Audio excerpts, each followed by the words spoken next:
पिता और पुत्र और पवित्र आत्मा के नाम पर आमीन। सबों को जय यीशु। प्रभु यीशु क्रिस्त में प्यारे भाइयों और बहनों, आप सभी का हार्दिक स्वागत है। परिवारों को जोड़ने की कुंजी 9 दिवसीय निवेदन प्रार्थना में हम बीते 2 दिनों के लिए ईश्वर को धन्यवाद दें कि ईश्वर ने हमें अपने वचन के द्वारा अपने परिवार को मजबूत करने का, परिवार को जोड़ने का, परिवार को एक करने का रास्ता बताया है। वो है प्रार्थना। इसलिए जल्दी से मेरे प्यारे भाइयों और बहनों, आप इस प्रार्थना के लिंक को अन्य लोगों के साथ भी शेयर करें ताकि हम सब एक साथ मिलकर प्रभु के वचन पर मनन चिंतन कर सके और अपने परिवार को और आशीषों से भर सके। Hallelujah, hallelujah. प्रभु का पवित्र वचन प्रेरित चरित्र अध्याय 16 वाक्यांश 31 कहता है, आप प्रभु ईसा में विश्वास कीजिए तो आपको और आपके परिवार को मुक्ति प्राप्त होगी। जब हम प्रार्थना करते हैं हमारे विश्वास में बढ़ोतरी होती है, और हमारे विश्वास में बढ़ोतरी होती है तो वो विश्वास, वो कृपाएं, वो आशीष, वो अभिषेक, वो बदलाव, वो चमत्कार हमारे परिवार में दिखाई देता है। इसलिए वचन हमें स्पष्ट रूप से समझाता, आप प्रभु ईसा में विश्वास कीजिए। जब तक आप विश्वास नहीं करेंगे, आप प्रार्थना नहीं करेंगे, आप वचन को पढ़ेंगे नहीं, वचन के अनुसार अपना जीवन व्यतीत नहीं करेंगे, ना तो आपका जीवन बदलेगा और आपके साथ में रहने वाले आपके परिवार के सदस्यों का। इसलिए ईश्वर चाहता है कि हम सब एक मत, एक हृदय होकर प्रार्थना करें।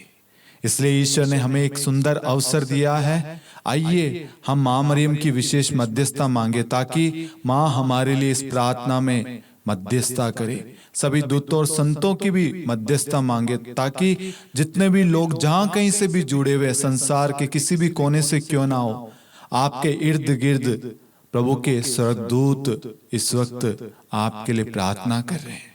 सभी संतगण, मां मरियम हमारे लिए इस प्रार्थना की सफलता के लिए, इस प्रार्थना में जुड़े हुए एक एक परिवार के लिए, उनके व्यक्तिगत जीवन के लिए, उनके पारिवारिक जीवन के लिए, उनके वैवाहिक जीवन के लिए, उनके हर एक चीज के लिए, परिवार के लिए विशेष प्रार्थना कर रहे हैं। प्रणाम मरियम, कृपापूर्ण, प्रभु आपके साथ है। धन्य आप स्त्रियों में और धन्य आपके गर्भ का फल यीशु। हे संत मरियम, ईश्वर की मां, प्रार्थना कर हम पापियों के लिए अब और हमारे मृत्यु के समय आमीन। Hallelujah, hallelujah. मेरे प्यारे भाइयों और बहनों, आज हमारे मनन चिंतन का विषय है समय की कमी।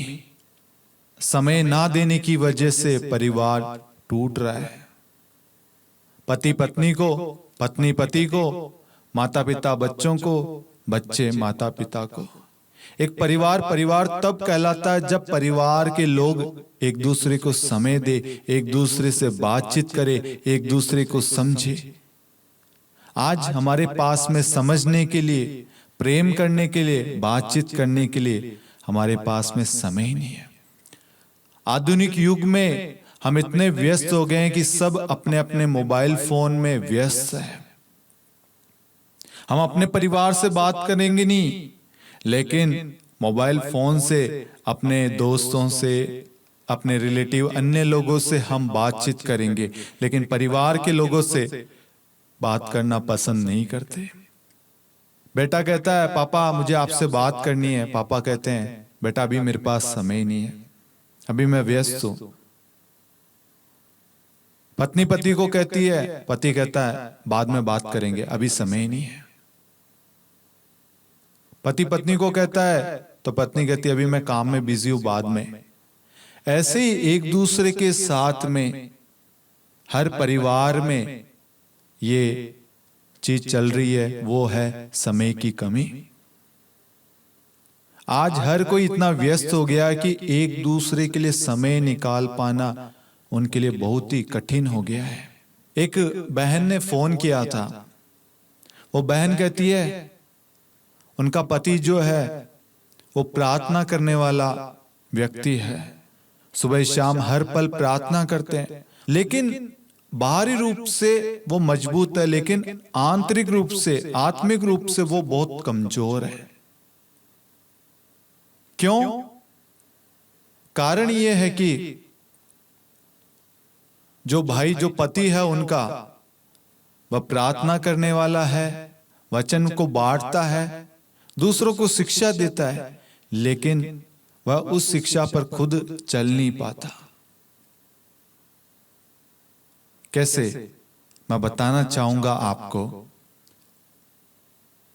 पति काम भी करता है, काम करके घर आता है और संध्या के समय वह घर से बाहर चला जाता है और रात को 10-11 बजे घर में प्रवेश करता है। अब संध्या का समय प्रार्थना का समय होता है, परिवार का समय होता है, बातचीत का समय होता है, ईश्वर की उपस्थिति का, ईश्वर के साथ में एक होने का समय होता है, क्योंकि संध्या के समय हम सब एक साथ मिलकर प्रार्थना करते हैं। लेकिन उस समय वह घर के बाहर निकल जाता है, दोस्तों के साथ में, अन्य लोगों के साथ में व्यस्त हो जाता है। वह उनको वचन के बारे में, प्रार्थना के बारे में समझाता है, लेकिन उनके खुद के परिवार को जो प्रार्थना की सख्त जरूरत है, उनके बच्चों को जो माता पिता के समय की जरूरत है, वो उनको नहीं दे पा रहे। जब समय नहीं दे पा रहे तो बच्चे भी उदास होने लग गए, बच्चों को भी दुख होने लग गया कि पापा के पास तो हमारे लिए समय ही नहीं है। बच्चे घर में रहे या ना रहे, बच्चे खाना खाए या ना खाए, बच्चे टाइम पे घर आ रहे या ना आए, पिता को कोई लेना देना नहीं। वह पत्नी बड़ी उदास हो रही थी, दुखी थी, अंदर ही अंदर टूट रही थी कि हमारी भी इच्छा है हम उनके साथ में समय व्यतीत करें, लेकिन ये शाम 6 बजते ही घर से निकल जाते हैं। अब क्या हुआ? उनकी अनुपस्थिति उस परिवार में दरार उत्पन्न करना शुरू कर रहे हैं। बच्चे अब माँ बाप से, पिता से कोई भी इच्छा प्रकट नहीं करते, क्योंकि उनके मन में आ गया कि पापा के पास तो हमारे लिए समय ही नहीं है। और बच्चे बाद में ये कहने लग गए, पापा आप जो दूसरों को शिक्षा देते, पहले आप तो खुद उस शिक्षा पर चल लो। जब मैंने ये सुना तो बड़ा ही दुख हुआ। आज ये हर एक के जीवन की कहानी है, सच्ची घटना है। आज हम दूसरों को बदलना चाहते हैं, लेकिन खुद बदलने के लिए तैयार नहीं है। ये बच्चे, ये परिवार, ये पत्नी, ये पति, ये आपका है, किसी और का नहीं है। सबसे पहले अपने परिवार में प्रार्थना का बीज बोइए। प्रार्थना के समय आप परिवार में उपस्थित हो। 1 दिन, 2 दिन, 3 दिन की बात अलग होती है, कोई काम है आप जा रहे हैं, लेकिन यदि आपका ये डेली का रूटीन है तो ये गलत है। और आप जहां कहीं पे भी वचन बांट रहे हैं, वो वचन काम नहीं करेगा। क्यों? क्योंकि वो वचन पनप नहीं रहा, क्योंकि परिवार से ही सुसमाचार की शुरुआत हुई है। क्योंकि प्रभु यीशु स्वयं मनुष्य का रूप धारण करके एक बालक के रूप में माता मरियम और यूसुफ के जीवन में आए, और वह माता पिता के अधीन रहे, उनकी आज्ञाकारिता में और उनके पालन पोषण में बढ़ते गए। उन्होंने हर एक आज्ञा का पालन किया। प्रार्थना का एक समय होता, परिवार का एक समय होता है, हर एक चीज का समय होता। मेरे प्यारे भाइयों और बहनों, वो भाई अपने परिवार को समय ना देने की वजह से उस परिवार में फूट पड़ गई। पत्नी कहती है तुम आओ तो ठीक, नहीं आओ तो ठीक, हम प्रार्थना कर लेंगे। क्योंकि पत्नी हार गई, थक गई। वह जब ये बता रही थी तो मुझे बड़ा ही दुख हो रहा था, क्योंकि आज हर एक की कहानी है। हर एक व्यक्ति चाहता है मुझे समय दे, बातचीत का समय, प्रेम करने का समय, घूमने का समय, प्रार्थना करने का, हर एक चीज का समय है। मेरे प्यारे भाइयों और बहनों, प्रभु का पवित्र वचन 1 तिमोथी अध्याय 5 वाक्यांश 8 कहता है, जो अपने संबंधियों को विशेष करके अपने निजी परिवार की देखरेख नहीं करता, वह विश्वास को त्याग चुका और अविश्वासी से भी बुरा है। वचन क्या कहता है? जो अपने संबंधियों की, विशेष करके, यहां पर विशेष करके लिखा है, विशेष करके अपने निजी परिवार की देखरेख नहीं करता, वह विश्वास को त्याग चुका है और अविश्वासी से भी बुरा है। जो व्यक्ति ऐसा आचरण, ऐसा स्वभाव है उनका, उनके अंदर से विश्वास चला गया, उन्होंने विश्वास को त्याग दिया और वह अविश्वासी से भी बुरा है। वो भाई दूसरों को शिक्षा दे रहा था, लेकिन अपने निजी परिवार के लिए समय नहीं निकाल पा रहा था। यहां पर वचन स्पष्ट रूप से कहता है, जो अपने परिवार की देखरेख नहीं करता। बच्चों की जरूरतें माता पिता को मालूम है, फीस कब देनी है, बच्चों की कॉपी किताबें कब लानी है, उनकी स्कूल की ड्रेस हो, उनकी आवश्यकताएं हैं। बच्चे बड़े हो रहे हैं और जरूरतें, जिम्मेदारियां बढ़ रही है। सिर्फ पैसा ही सब कुछ नहीं होता। उस बहन ने कहा, ये मुझे तो सैलरी दे देते हैं और उस सैलरी से मुझे देखना पड़ता परिवार को कैसे चलाऊं। घर में राशन है, सब्जी है, बच्चों की ड्रेस आएगी, किताबें आएगी, फीस जाएगी, हर चीज करना है तो मुझे करना है। घर का भी काम संभालो और बच्चों को भी संभालो। मैं थक गई हूं, हार गई हूं। मैं भी चाहती हूं वो मेरा हाथ बटाए, बच्चों से बात करें कि बच्चों, तुम 12th के बाद में क्या करना चाहते हो, 10th के बाद में कौन सा सब्जेक्ट लेना चाहते हो, क्या पढ़ना चाहते हो, बड़े होकर क्या करना चाहते हो, तुम्हारी इच्छा क्या, तुम्हारा ड्रीम क्या है। आओ हम सब मिलकर प्रार्थना करें, बातचीत करें, आओ हम सब घूमने चले।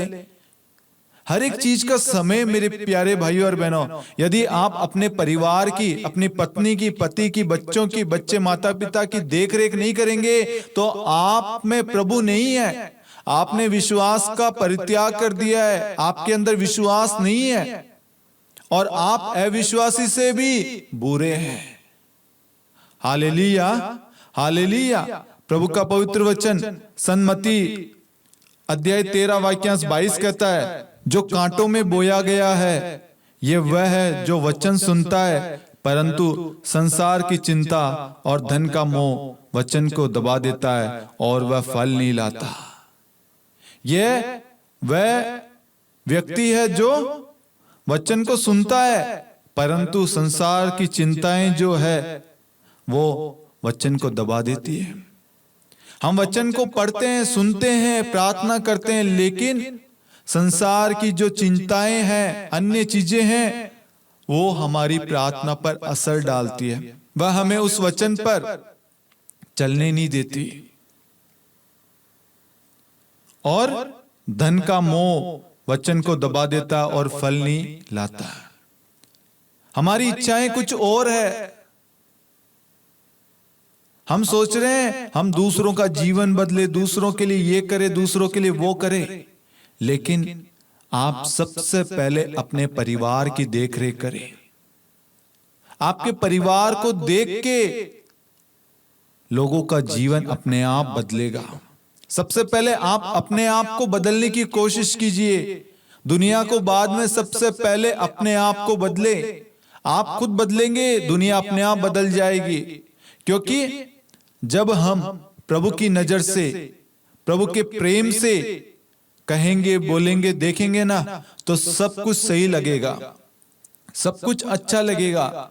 लेकिन हम अपनी बुद्धि से, अपने ऊपर घमंड करते हुए, अपनी सोच से करेंगे या देखेंगे तो हर चीज में कमी नजर आएगी। इसलिए प्रभु का वचन कहता है, जो वचन सुनता परंतु संसार की चिंताएं उस वचन को दबा देती है।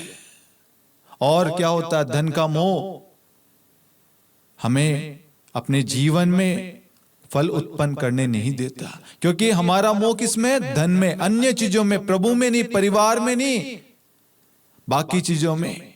जो ऐसा आचरण करते हैं, जो अपने परिवार को समय नहीं देते, प्रभु उनके जीवन में कोई भी कार्य नहीं कर पाता। उनके जीवन को बदल नहीं पाता। प्रभु का पवित्र वचन कहता है एफेसियों अध्याय 5 वाक्यांश 16, वर्तमान समय से पूरा लाभ उठाए। क्या कहता है वचन? वर्तमान समय से पूरा लाभ उठाए। आपको जो समय दिया गया उस समय का सदुपयोग करें, अपने परिवार के साथ, अपने पत्नी के साथ, अपने पति के साथ, अपने बच्चों के साथ उस समय का सदुपयोग और लाभ उठाएं। यदि आप ये समय अपने बच्चों, अपने परिवार के साथ में नहीं व्यतीत करेंगे तो आगे जाके आपके लिए बुरा समय बन जाएगा। आज आप बच्चों को समय नहीं दे रहे, कल बच्चे आपको समय नहीं देंगे। आज आप जवान हैं, कल आप जब बुढ़ापे की अवस्था, एक वृद्धावस्था में आएंगे तब बच्चे आपको नहीं संभालेंगे। बच्चे कहेंगे आपने हमारे लिए क्या किया। ऐसे ही पति पत्नी के बीच में, परिवार में, हर एक के बीच में हमें हर एक चीज को समय देना है। पत्नी को, माता पिता को, बच्चों को, हमारी जरूरतों के लिए, प्रार्थना के लिए, चर्च के लिए, हमारी जिम्मेदारियों के लिए, हर एक चीज के लिए समय देना है मेरे प्यारे भाइयों और बहनों। प्रभु का पवित्र वचन कहता है पृथ्वी पर हर बात का अपना वक्त और हर काम का अपना समय होता है। प्यार करने का एक समय है। प्रभु का वचन कहता है उपदेशक ग्रंथ अध्याय 3 वाक्यांश 1 और 8 में, पृथ्वी पर हर बात का अपना वक्त और हर काम का अपना समय होता है। प्यार के लिए एक समय है, परिवार के लिए एक समय है, बच्चों के लिए एक समय है। इसलिए जो व्यक्ति ये कहते हैं ना मेरे पास समय नहीं है, मेरे पास समय नहीं है, वो अपने आप को सुधारे। आपका परिवार ही आपके लिए सब कुछ है। आपका असली धन आपका परिवार है। यदि आप परिवार को समय नहीं देंगे, आपका परिवार आपसे दूर हो जाएगा। यदि आप आज इसी वक्त से अपने परिवार को समय देंगे, आपका परिवार आपके निकट आएगा, आपके पास आएगा। इसलिए प्रभु का वचन कहता है ईश्वर के पास जाएं और वह आपके पास आएगा। जब तक आप अपने परिवार के पास नहीं जाएंगे, उन्हें समय नहीं देंगे, उन्हें समझेंगे नहीं, उनकी बातों को सुनेंगे नहीं, उनकी जरूरतों को पूरा नहीं करेंगे, उन्हें समझाएंगे नहीं, उनसे बातचीत नहीं करेंगे, तब तक आपके परिवार में प्रभु की आशीष नहीं आएगी। रुकावट, बाधाएं, परेशानियां, विपरीत परिस्थितियां उत्पन्न होगी।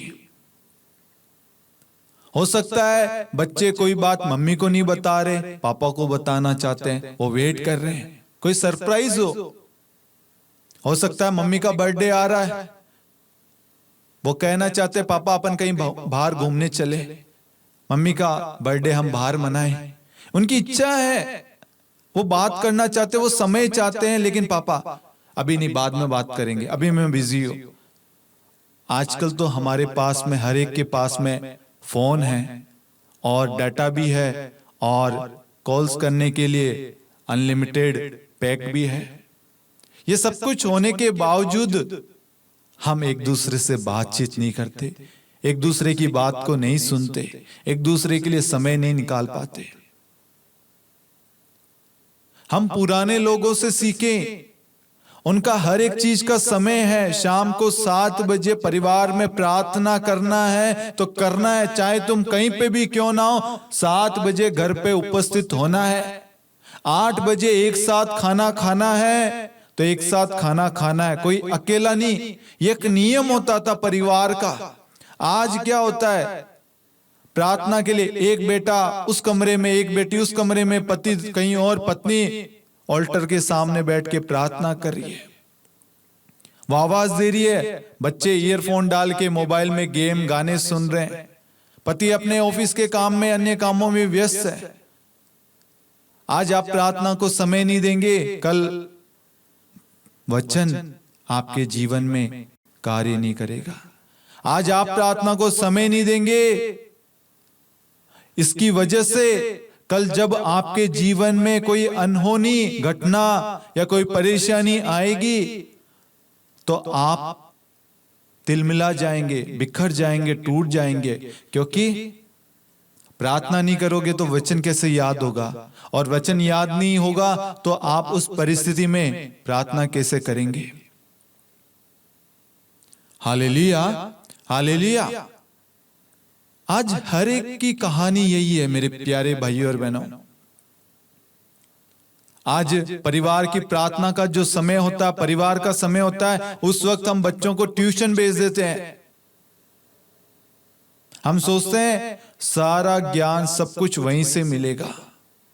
हर चीज का समय होता है मेरे प्यारे भाइयों और बहनों। उपदेशक ग्रंथ अध्याय 3 में प्रभु कहता है पृथ्वी पर हर एक बात का अपना वक्त और हर काम का अपना समय होता है। पढ़ाई का, ट्यूशन का, डिनर का, प्रार्थना का, प्रेम का, हर एक चीज का पृथ्वी पर एक समय निर्धारित है। यदि आज वो समय का आप सदुपयोग नहीं करेंगे, उस समय का पालन नहीं करेंगे, उस समय का सदुपयोग अपने परिवार में नहीं करेंगे, नियम नहीं बनाएंगे, आपका परिवार तितर बितर हो जाएगा। आपके परिवार में ना प्रेम रहेगा, ना प्रार्थना रहेगी, ना आशीष रहेगी। प्रार्थना परिवार को जोड़ती है, एक करती है। प्रार्थना एक दूसरे को सहन करना सिखाती है। प्रार्थना के द्वारा हम एक दूसरे से प्रेम करते हैं। प्रार्थना के द्वारा सारी जो कमियां हैं, दुर्बलताएं, कमजोरियां हैं, वो दूर होती है। प्रार्थना ना करने से, समय ना व्यतीत करने से, बातचीत ना करने से क्या होगा? हमारे अंदर अविश्वास, संदेह उत्पन्न होगा। हम एक दूसरे से दूर होते जाएंगे। आज समय की कमी की वजह से कितने सारे रिश्ते टूट रहे हैं। पति पत्नी के बीच में दरार आ रही है। पति पत्नी बात करना चाहते हैं, उस वक्त हो सकता है सास या ससुर या कोई और अन्य व्यक्ति उनके बीच में आ रहा हो। वह अपने दिल की बात, अपने मन की बात, अपने दुख को, अपने सुख को शेयर नहीं कर पा रहे। क्यों? क्योंकि बातचीत की कमी, समय की कमी। हमें हर चीज का एक समय दिया गया है, हमें उस समय का सदुपयोग करना है। और उस वक्त हमें ध्यान देना है कि ये जो समय मेरा परिवार का है, चाहे कुछ भी हो जाए, मैं ये समय अपने परिवार को, अपने पत्नी को, अपने पति को, अपने बच्चों को ही दूंगी या दूंगा। ये समय मेरे परिवार का है, तो ये परिवार का एक नियम बनाइए। हम सब परिवार एक साथ मिलकर भोजन ग्रहण करेंगे, एक साथ खाएंगे, एक साथ प्रार्थना करेंगे। आज आप सोच के देखिए कितने परिवार एक साथ भोजन ग्रहण करते हैं, एक साथ प्रार्थना करते हैं, सही ढंग से बातचीत किए हुए कितना समय हो गया। अपने दिल की बात, अपने मन में जो भी बातें हैं वो व्यक्त किए हुए, बताए हुए कितना समय हो गया। एक दूसरे से सही ढंग से हमने आखिरी बार कब समय व्यतीत किया होगा एक दूसरे के साथ? हम कब एक दूसरे के साथ हंसे होंगे? कब हम एक दूसरे के साथ बाहर घूमने गए होंगे? मैं आपको बताना चाहता हूं, मैं, मेरी पत्नी और मेरे परिवार में एक नियम है। हम सब कहीं ना कहीं एक दिन, महीने में और 2 महीने, 3 महीने में एक बार हम कहीं आसपास में कोई गार्डन में, जैसे अजमेर के अंदर आना सागर है, बहुत सारी जगह है, पहाड़ है, घूमने की जगह, देखने की, हम घर से बाहर निकलते हैं और एक दूसरे के साथ में समय व्यतीत करते हैं। और इस समय क्या होता है? हम एक दूसरे के साथ में जुड़ते हैं, एक दूसरे के साथ में समय व्यतीत करते हैं। उसकी वजह से जो भी गिले शिकवे होते हैं, कोई नाराजगी होती है, समय ना देना या बातचीत की कमी, कुछ भी हो सकता है, वो ये सब करने से हट जाता है। हमारे घर का एक नियम है, अगर हमारे घर में कोई एक भी व्यक्ति चर्च ना जाए तो दूसरा व्यक्ति वेट नहीं करता, तेरे चक्कर में मैं क्यों चर्च ना जाऊं। वो चाहे बारिश आए, तूफान आए, कुछ भी आए, वो चर्च जाएंगे। इसलिए परिवार बढ़ चढ़कर प्रार्थना में भाग लेता है। अगर मैंने कोई बहाना बना लिया कि आज मैं चर्च नहीं जाऊंगा, तो मेरी पत्नी, मेरे माता पिता वो चर्च जाएंगे। लेकिन बहुत सारे लोग क्या करते हैं? एक के ना जाने से पूरा परिवार चर्च नहीं जाएगा, क्योंकि प्रार्थना को हम महत्व नहीं देते, प्रार्थना की शक्ति को हम नहीं समझते। हमारे परिवार में हर एक चीज का समय है, एक दूसरे से बातचीत करने का हर एक चीज का समय होता है। गलत नहीं है ये हमारे परिवार की भलाई के लिए, परिवार को जोड़े रखने के लिए हर चीज का एक समय है। हमें उनको समय देना है, वो समय आप दूसरों को नहीं दे सकते। आज आपका समय आपके परिवार के लिए अनिवार्य जरूरत है। आज हस्बैंड अपने मोबाइल फोन में व्यस्त है, वाइफ अपने मोबाइल फोन में, बच्चे अपने मोबाइल फोन में, सब व्हाट्सएप पे हार्ट भेजते हैं, लव यू लिखकर भेजते हैं, आइकन्स भेजते हैं हार्ट का अलग अलग, लेकिन हकीकत में कुछ नहीं। सामने से देखे तो कुछ नहीं। क्यों? क्योंकि हमने मोबाइल फोन को समय दे दिया। हम घर में बात नहीं कर रहे, लेकिन मोबाइल फोन में हम हंस रहे, दूसरों से बातचीत कर रहे हैं, खुद टूटे हुए हैं, खुद दुखी है और दूसरों को ज्ञान दे रहे हैं। सबसे पहले वो ज्ञान, वो नियम अपने जीवन में आप लागू करें, उसका पालन करें। ईश्वर का वचन कहता है, यदि तुमने मेरी आज्ञाओं का पालन किया होता तो तुम्हारी सुख शांति नदी की तरह और तुम्हारी धार्मिकता समुद्र की लहरों की तरह उमड़ती रहती। आज ईश्वर चाहता है कि हम ईश्वर की हर एक आज्ञाओं का पालन करें, अपने परिवार से प्रेम करें, अपने परिवार को जोड़े रखने के लिए उनको समय दे, उनके साथ बातचीत करे, उनके सुख दुख को समझे, उनकी आवश्यकता को जाने, उनकी जरूरतों में उनका साथ दे।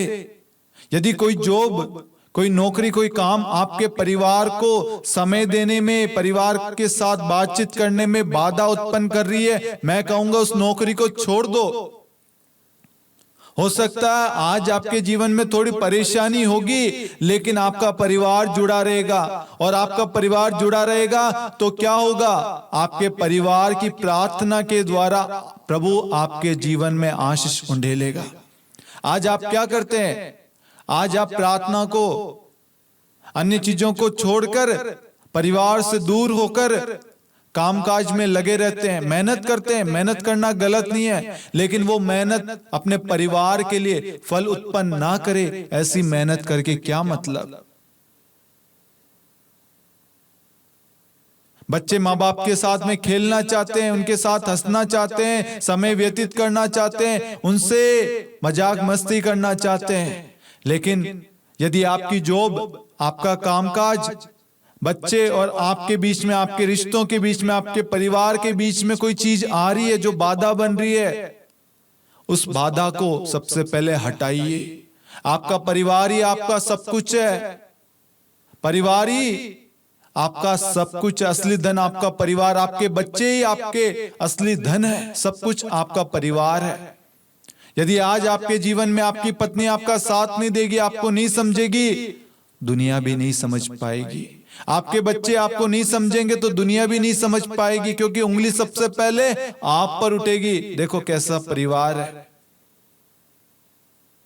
इसलिए आज से अपने जीवन में, अपने परिवार में प्रार्थना को महत्व दें। प्रभु का पवित्र वचन कहता है, विधि विवरण ग्रंथ अध्याय 6 वाक्य 7 में, अपने बच्चों को हमें ईश्वर की शिक्षा देनी है। विधि विवरण ग्रंथ अध्याय 6 वाक्य 7 में प्रभु कहता है, अपने बच्चों को बचपन से ही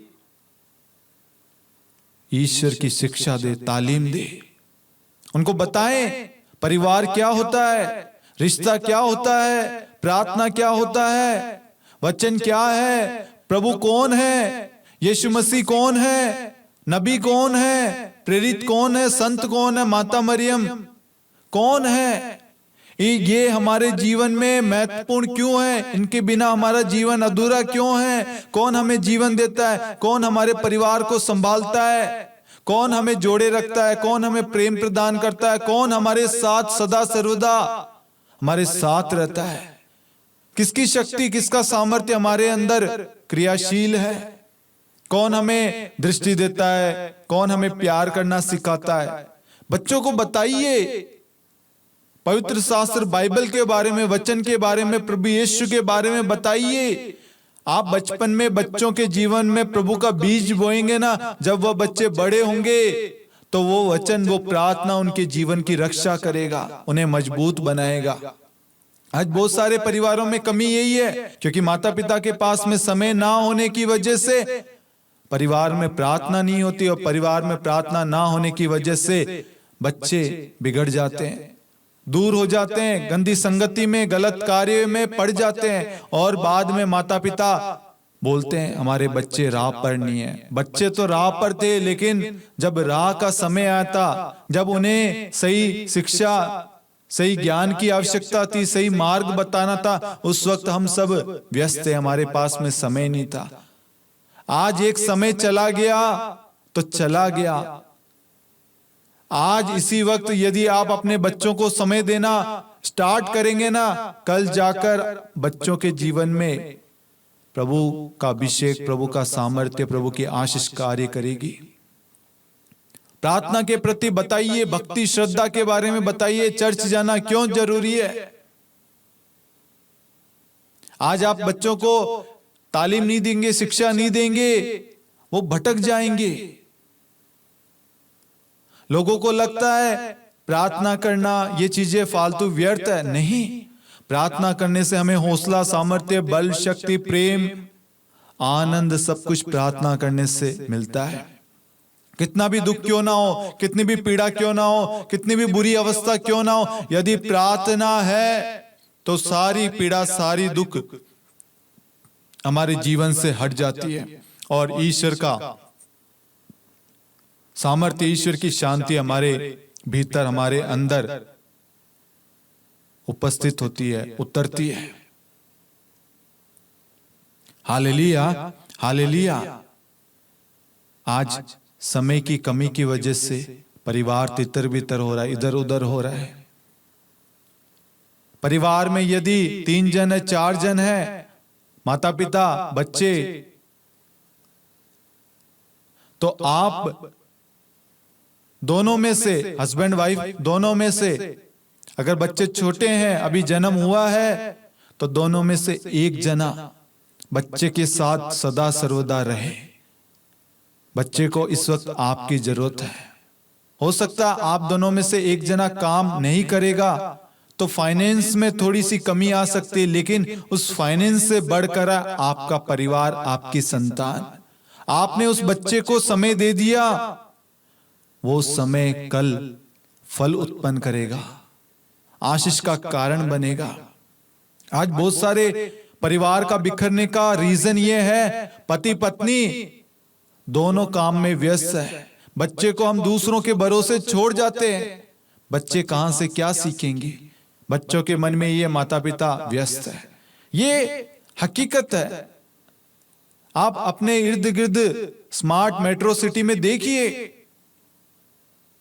पैसों की आधुनिक युग में, सांसारिक होड़ में, सांसारिक दुनिया में, ये भागती हुई दुनिया में हम इतने व्यस्त हो गए। हम सब जो कर रहे हैं वो अपने परिवार की भलाई के लिए कर रहे हैं, अच्छाई के लिए कर रहे हैं, लेकिन उसमें हमें थोड़े ठहराव की, रुकने की सख्त जरूरत है। एक हस्बैंड वाइफ प्लान करता है कि हम अब एक संतान को जन्म देंगे। उसके लिए आप प्रार्थना कीजिए, आज से इसी वक्त से प्रार्थना करना शुरू कीजिए। उसके पालन पोषण के लिए 9 महीने वो माता के गर्भ में रहता है। वो हर क्षण, हर पल, हर रात्रि आप उस बच्चे के लिए प्रार्थना करना शुरू कीजिए।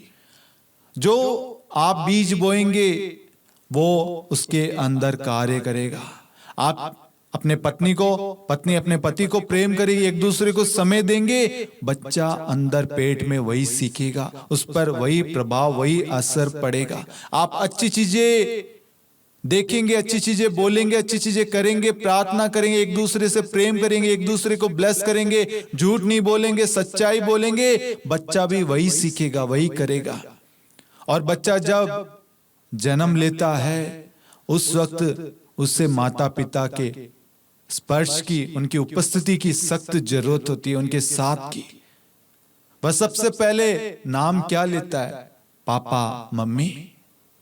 जब वो बच्चा नाम ले और आप ना हो तो सोचिए उस समय को, उस दुख को देखिए। आप इतनी मेहनत कर रहे हैं और बच्चे की पहली पुकार, पहली आवाज सुनने के लिए आप उसके साथ में नहीं है। आज बहुत सारे परिवारों में यही हो रहा है। पति पत्नी शादी तो कर लेते हैं, शादी के बाद में उनके बीच में संबंध हो जाता है, संबंध के बाद में पति या पत्नी दोनों में से एक जना बाहर काम करने के लिए चल जाता है। और क्या होता है, बाहर काम करने की वजह से समय पर छुट्टी नहीं मिल पाती, बच्चे का जन्म होता है तो उस वक्त उससे मिलने के लिए भी वो नहीं आ सकता या नहीं आ सकती, छुट्टी नहीं है। साल भर हो जाते हैं, छुट्टी नहीं मिलती और बच्चा बड़ा होता है। बहुत सारे परिवारों में ऐसा है, हम आजकल देखते हैं, बच्चे बड़े हो गए, बच्चों को पता ही नहीं है कि पापा कौन है, पापा क्या करते हैं।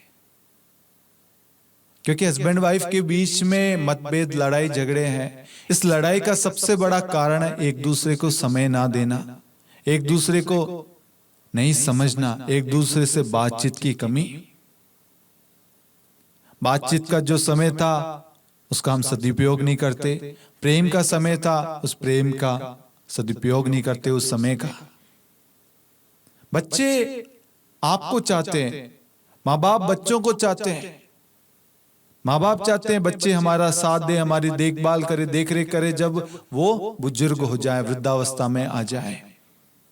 और आज बच्चे माँ बाप को नहीं समझ रहे। माँ बाप बच्चों को डांटते हैं तो बच्चों को लगता है ये हमारा बुरा चाह रहे हैं। नहीं मेरे प्यारे भाइयों और बहनों, माँ बाप हमेशा आपका भला चाहते हैं, आपका अच्छा चाहते हैं। वो बाहरी रूप से, बाहरी मन से आपको डांटते हैं, लेकिन अंदर वही जानते हैं उनको कितना दुख हो रहा है, कितनी पीड़ा हो रही है। वो मार आपको नहीं पड़ रही, वो चोट उनके हृदय को पड़ रही है। वो अंदर ही अंदर वो खुद रो रहे हैं, वो अंदर ही अंदर खुद टूट रहे हैं, उनके हाथ कांप रहे हैं।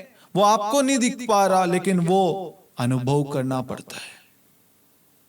माँ बाप यदि आज आपको मोबाइल नहीं दिला रहे, उसके पीछे कारण हो सकता है। माँ बाप आज आपको गाड़ी, बाइक, स्कूटी, साइकिल या कुछ आपने डिमांड की, वो आपको नहीं दिला पा रहे, तो उसके पीछे कारण होगा। आपको उसकी वैल्यू समझाना चाहते हैं, बताना चाहते हैं, इसको लेने के लिए, इसको खरीदने के लिए कितनी मेहनत की जाती है और इसको संभालना क्यों जरूरी है। हम ले तो लेते हैं लेकिन केयर नहीं करते। उस पे मिट्टी लग रही है, कीचड़ लग रहा है, वो खराब हो रहा है, हम केयर नहीं करेंगे। जब तक हमें उस चीज की वैल्यू हमें नहीं मालूम चलेगी, तब तक हमें मालूम नहीं रहेगा कि इसके लिए कितनी मेहनत की जाती है। बहुत सारे माता पिता आसानी से बच्चों को हर चीज दे देते हैं, लेकिन बाद में क्या होता है, उनको ना पैसों की ना उस चीज की कदर होती है। उन्हें लगता है सब ऐसे ही आता है, पापा कमा रहे हैं ना, लेकिन ये नहीं पता पापा मम्मी जो कमा रहे हैं उसके पीछे कितनी मेहनत है, दिन रात पसीना बहा रहे हैं, समय पर खाना खाते नहीं खाते, अपने लिए कुछ लेते हैं या नहीं लेते, अपनी आवश्यकताओं को त्याग देते, अपनी इच्छाओं को मार देते हैं। किसके लिए? बच्चों के लिए। आज माँ बाप बच्चों के बीच में एक दुश्मनी हो चुकी है। बच्चों को लगता है माँ बाप हमारे खिलाफ है और माँ बाप को लगता है बच्चे हमारी नहीं सुनते। इन सब के पीछे कारण यही है, समय की कमी, बातचीत की कमी, समझ की कमी, प्रेम की कमी। जब आप अपने जीवन में इन सारी चीजों को सुधारेंगे, संभालेंगे, तो आप एक दूसरे को समय देंगे, आपका परिवार फलेगा फूलेगा। प्रभु का पवित्र वचन आगे कहता है, रोमियो अध्याय 12 वाक्यांश 10 में, आप सच्चे भाइयों की तरह एक दूसरे को सारे हृदय से प्यार करें, हर एक दूसरे को अपने से श्रेष्ठ माने। वचन कहता आप सच्चे भाइयों की तरह एक दूसरे को सारे हृदय से प्यार करें। क्या आप सच्चे हृदय से एक दूसरे को प्यार करते हैं या नहीं? क्या आप एक दूसरे को अपने से श्रेष्ठ मानते हैं या नहीं? यदि नहीं, तो ईश्वर आज हमें एक अवसर देता है, हम एक दूसरे को अपने से श्रेष्ठ माने। पति पत्नी को प्यार करे, समझे। पत्नी पति को, माता पिता बच्चों को, बच्चे माता पिता को प्यार करे, समझे। वो जो कह रहे हैं हो सकता है वो आपकी भलाई के लिए है, आपकी अच्छाई के लिए। उसमें कड़वाहट होगी, उसमें थोड़ा सा गुस्सा नजर आएगा आपको, लेकिन वो आपके लिए भलाई का कार्य उत्पन्न करेगी, भलाई का साधन बनेगी। इसलिए प्रभु कहता है प्रेम से एक दूसरे को समय दो। रोमियो 12:10 कहता है सारे हृदय से प्रेम करो, अपनी पत्नी को प्रेम करो, उनके साथ समय व्यतीत करो, उन्हें समझो, उनके दुख सुख को, उनकी आवश्यकताओं को, उनकी जरूरतों को समझो। उन्हें धन दौलत की नहीं बल्कि आपकी जरूरत है। आप उनके साथ हो तो सारी जरूरतें पूरी हो चुकी है, सारी आवश्यकताएं पूरी हो चुकी है, क्योंकि उनकी असली आवश्यकता, असली जरूरत है आपका साथ, आपका समय, आपकी उपस्थिति। आप उनके साथ हैं, उनको सब कुछ मिल गया है, उन्हें किसी चीज की जरूरत नहीं है। ये एक दूसरे के लिए, पति को पत्नी की, पत्नी को पति की, माता पिता बच्चों को और बच्चों को माता पिता की। आगे प्रभु का वचन कहता है सन्मति अध्याय 11 वाक्यांश 28, थके मांदे बोझ से दबे हुए लोगों, तुम सबके सब मेरे पास आओ, मैं तुम्हें विश्राम दूंगा। आज हम सब अपनी अवस्था को, अपनी परेशानियों को, अपने रिश्तों को, अपने परिवार को, हर एक चीज को लेकर प्रभु के पास आए, ताकि प्रभु हमें शांति दे। हमारे जो भी भार है, जो भी परेशानी है, जो भी पीड़ाएं हैं, जो भी टकराव है, मतभेद है रिश्तों में, जो भी दरार है, प्रभु उन सबको सही कर देगा। आज से पहले आप अपने परिवार को समय नहीं देते थे, परिवार के साथ समय व्यतीत नहीं करते थे, अपने कामों में व्यस्त रहते थे।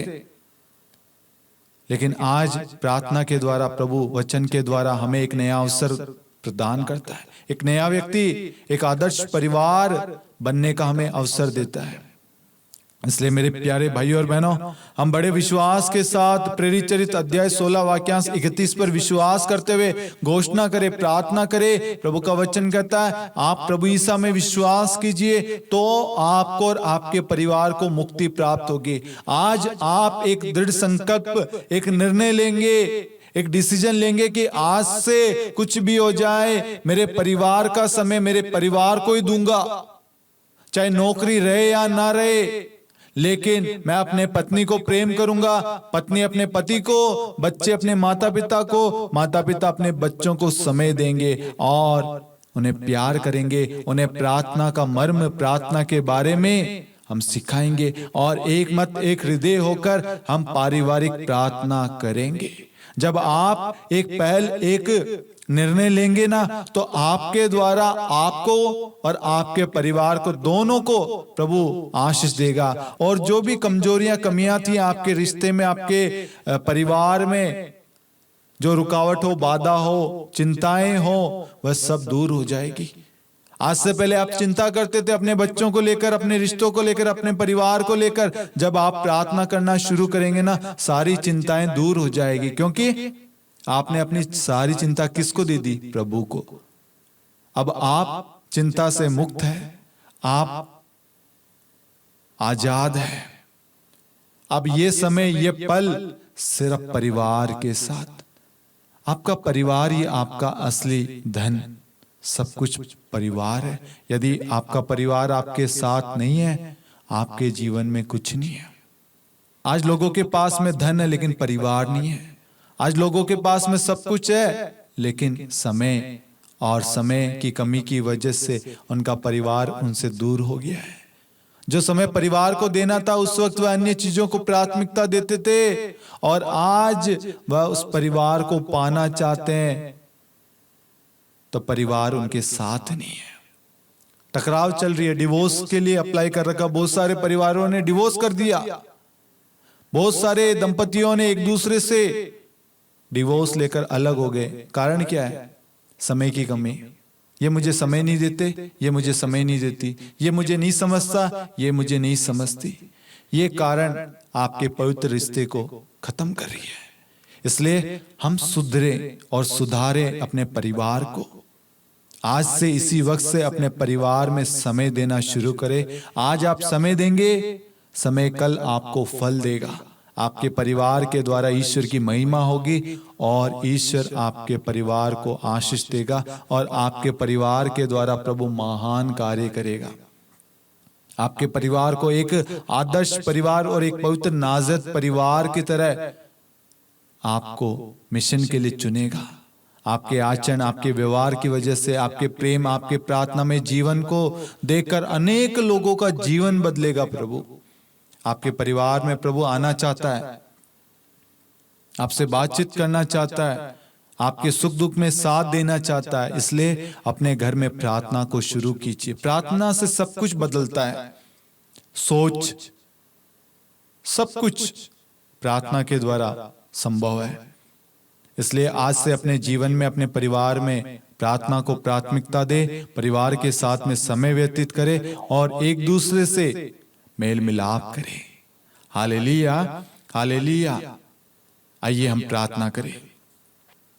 हे प्यारे प्रभु यीशु, आज जितने भी लोग इस प्रार्थना को सुन रहे हैं, देख रहे हैं, भाग ले रहे हैं प्रभु, ये संसार के किसी भी कोने से क्यों ना हो प्रभु, वो अपनी प्रार्थनाएं चाहे कमेंट में भेज रहे हैं, अपने हृदय में हैं, वो बोल पा रहे हैं, आप सुन रहे हैं प्रभु। आप उनके हृदय को देख रहे हैं प्रभु, उनके हृदय में एक बदलाव चाहते हैं प्रभु। प्रभु एक योजना बना रहे हैं अपने परिवार के लिए कि आज से मैं अपने परिवार को समय दूंगा या दूंगी। आज से मैं अपने परिवार के साथ में रहूंगा, रहूंगी। मेरा परिवार ही मेरे लिए सब कुछ है। मेरा असली धन मेरा परिवार है। मैं समझ चुका हूं, समझ चुकी हूं प्रभु जी। जितने भी लोग आज बड़ी आशा लेकर अपने रिश्तों को, अपने टूटे हुए जीवन को लेकर आए प्रभु, उन सब पर आप अपनी करुणा बरसाना, दया बरसाना प्रभु। प्रभु उनके परिवार में जो भी उनके रिश्तों में मनमुटाव है, जो भी शंका है, संदेह, विश्वास की कमी है प्रभु, उन सबको दूर कर दे और एक दूसरे के अंदर प्रेम का बीज, प्रेम भर दीजिए ताकि वह एक दूसरे को प्रेम से समझे, एक दूसरे को प्रेम करे और प्रेम के द्वारा वह अपने जीवन में फल उत्पन्न करे। क्योंकि प्रेम हर पाप को, हर चीज को ढक लेता है। यदि परिवार का कोई सदस्य क्रोध करता है तो प्रेम के द्वारा वह शांत हो सकता है। यदि उसके अंदर प्रेम होगा तो वो शांत हो जाएगा, एक दूसरे को क्षमा करेगा, माफ करेगा। प्रभु जी इन सबको आशीष दे, इन सबकी प्रार्थनाओं को सुन और उनके एक एक शब्दों पर ध्यान दे, उनके रिश्ते को पुनः सुधार दे, उन्हें एक मौका दे, एक अवसर दे प्रभु, उनकी गलतियों को माफ कर दे। बहुत सारे लोग हैं जो अपनी गलतियों को स्वीकार रहे हैं, अपनी गलतियों के लिए माफी मांग रहे हैं कि प्रभु एक मौका, एक अवसर दे दीजिए, मेरा रिश्ता पुनः जुड़ जाएगा, पुनः ठीक हो जाएगा। प्रभु एक शब्द कह दीजिए, जैसे शतपति ने कहा था, प्रभु एक शब्द कह दीजिए, मेरा नौकर चंगा हो जाएगा, जी उठेगा। ऐसे ही प्रभु आप एक शब्द कह दीजिए, मेरा रिश्ता, मेरा परिवार पुनः जुड़ जाएगा, मेरा परिवार एक हो जाएगा, मेरे परिवार में आशीष उतरेगी प्रभु, मेरा परिवार फलेगा फूलेगा प्रभु। मेरे परिवार से सारी लड़ाई झगड़े की बुरी आत्माएं, शैतानी शक्तियां, जो भी नफरत है, ईर्ष्या है, बैर है, जो भी कड़वाहट है प्रभु जी, जो भी दूरियां आ गई थी प्रभु, आज यीशु मसीह आपके पवित्र नाम से, आपके सामर्थ्यशाली नाम से हमारे जीवन से ये सारी चीजें हट जाएं और आप अपनी आशीष से भर दीजिए ताकि हमारा परिवार प्रार्थना में परिवार बन जाए, प्रार्थना करने वाला परिवार बन जाए। हमारे परिवार में प्रेम हो, समझ हो, एकता हो, एक दूसरे के लिए समय हम निकाले। जब हम एक दूसरे के लिए समय निकालेंगे तो हमारा परिवार एक हो जाएगा। समय परिवार को जोड़ता है, समय परिवार को एक करता है। आज ये उचित समय है हमारे परिवार में बदलाव लाने का, परिवार का साथ देने का, परिवार को समझने का, परिवार की आवश्यकताएं और जरूरतें पूरी करने का और उन क्षण में, उन पलों में हम एक दूसरे के साथ रहने का। प्रभु आपकी हर एक प्रार्थनाओं को सुन रहा है, स्वीकार कर रहा है। प्रभु आपको ब्लेस कर रहा है। Hallelujah, hallelujah. प्रभु यीशु ख्रिस्त में प्यारे भाइयों और बहनों, समय की कमी जिसकी वजह से परिवार टूट रहा था, और आज जब हम ये दृढ़ संकल्प हमने लिया कि आज से हम अपने परिवार को समय देंगे, उसकी वजह से हमारा परिवार पुनः स्थापित हो चुका, पुनः एक हो चुका, पुनः जुड़ चुका है। इस 9 दिवसीय निवेदन प्रार्थना जो परिवारों को जोड़ने की कुंजी नाम से श्रृंखला है, इसमें भाग लेने वाले हर एक व्यक्ति, हर एक परिवार के सदस्य आशीषित हो, उनका परिवार एक हो जाए। ये प्रार्थना 30 जून से लेकर 8 जुलाई 2025 शांति का राजा चैनल पर रोज सुबह 5 बजे और शांति का राजा युवा संगम यूट्यूब चैनल पर रात्रि 8:30 बजे प्रसारित होगा। आप इस प्रार्थना को अपने परिजनों के साथ, अपने परिवार के साथ, अपने दोस्तों के साथ, अपने चर्च के ग्रुप के साथ, अपने सोशल मीडिया पर आप शेयर करें। इस प्रार्थना के द्वारा प्रभु परिवारों को जोड़ना चाहता है और उन्हें बताना चाहता है कि परिवार को जोड़े रखने के लिए आवश्यक बातें, आवश्यक चीजें क्या है। और इन प्रार्थनाओं में भाग लेने से हमारे अंदर प्रभु प्रेम, शांति, मेल मिलाप भरना चाहता है और भर रहा है। आप इस प्रार्थना को अवश्य शेयर कीजिए। आपका एक शेयर किसी एक परिवार को जोड़ने का कारण बन सकता है। आप इस प्रार्थना के लिंक को अवश्य आपके ग्रुप्स में शेयर करना। आप अपनी प्रार्थनाओं को लाइव चैट में, कमेंट में भेजिए। आप अपना अनुभव, अपना साक्ष्य दिए गए नंबर पर आप हमें भेज सकते हैं। और आप हमारे व्हाट्सएप ग्रुप से जुड़ना चाहते हैं तो आपको एक QR कोड दिखाई दे रहा है। आप उस QR कोड को स्कैन करें, डिस्क्रिप्शन में लिंक है, आप डायरेक्ट हमारे व्हाट्सएप ग्रुप से जुड़ेंगे। वहां पर इस मिनिस्ट्री के द्वारा प्रसारित होने वाले सारे वीडियोस के लिंक, पोस्टर्स, प्रार्थनाएं, अनाउंसमेंट, जो भी है अपडेट्स, आपको एक ही जगह समय से पहले आपको प्राप्त हो जाएगा। आप इस मिनिस्ट्री के लिए भी प्रार्थना करें ताकि इस मिनिस्ट्री के द्वारा प्रभु जगत में अपनी शांति, अपना प्रेम फैला सके। मैं आप सभी को शांति का राजा चैनल की प्रार्थना पुस्तक के बारे में बताना चाहता हूं। आप सभी को मालूम है ईश्वरीय करुणा का जीवन फल, ये एक मध्यस्थ प्रार्थना पुस्तक है जिसमें विभिन्न विषयों के ऊपर प्रार्थनाएं और विभिन्न विषयों के ऊपर वचन दिए गए हैं। ये परिवारों को जोड़ने में हमारी सहायता करेगा। परिवारों के लिए माता पिता के कर्तव्य, वचन के बारे में, प्रेम के बारे में, विश्वास, भरोसे के बारे में इसमें वचन और प्रार्थनाएं दी गई है। परिवार को जोड़े रखने के लिए इसमें पारिवारिक प्रार्थना पर जोर दिया गया है। इस प्रार्थना का मूल्य 50 रुपए और कोरियर चार्ज अलग से। आप इस प्रार्थना पुस्तक को लेने के लिए दिए गए नंबर पर आप संपर्क कर सकते हैं। मैसेज कीजिए, मैसेज में बताइए आपको प्रार्थना पुस्तक कितनी चाहिए ताकि हमारी टीम आपको बता सके। प्रार्थना पुस्तक का मूल्य यह है, कोरियर चार्ज ये है। आपको पहले पेमेंट करना होगा। पेमेंट दिए गए नंबर पर गूगल पे या फोन पे के द्वारा होगा। उसके बाद में हम आपको बाई पोस्ट के द्वारा कोरियर करेंगे। Hallelujah, hallelujah. यदि आप इस प्रार्थना पुस्तक की प्रिंटिंग में, इस मिनिस्ट्री की सहायता करने में, मिशन को आगे बढ़ाने में आप किसी प्रकार की सहायता करना चाहते हैं तो आप दिए गए नंबर पर हमें फोन पे या गूगल पे के द्वारा हमें आर्थिक सहायता प्रदान कर सकते हैं। ये आर्थिक सहायता हम अपने निजी काम के लिए नहीं, बल्कि इस मिनिस्ट्री को आगे बढ़ाने के लिए, इस मिनिस्ट्री में हमें प्रार्थना के लिए जो चीजों की जरूरत है, जैसे माइक हो, वायरलेस माइक हो या इंटरव्यू माइक हो, जो भी चीजों की हमें आवश्यकता है, क्योंकि आने वाले समय में हम कुछ और करना चाहते हैं। हम और भी प्रार्थनाएं जोड़ना और शुरू करना चाहते हैं, तो उसके लिए हमारे पास में उचित उपकरण नहीं है। यदि आपको अच्छा लगे, प्रभु के राज्य को बढ़ाने के लिए प्रभु आपको प्रेरित करे, अगर आपके अंदर प्रेरणा आ रही है कि हमें सहायता करनी है, तो आप सहायता कीजिए, कोई जबरदस्ती नहीं है। लेकिन आपसे ये निवेदन करूंगा, आप हम सब के लिए आवश्यक प्रार्थना करना, ताकि प्रभु हम सब के द्वारा जो भी प्रभु की इच्छा है उसको हम पूरा कर सके। Hallelujah, hallelujah. और आप अपने प्यार भरे कमेंट, प्रभु ने आपके जीवन में जो महान कार्य किया है, मिरेकल्स किए हैं, आशीष दी है, उन सब के लिए आप प्रभु को धन्यवाद देना।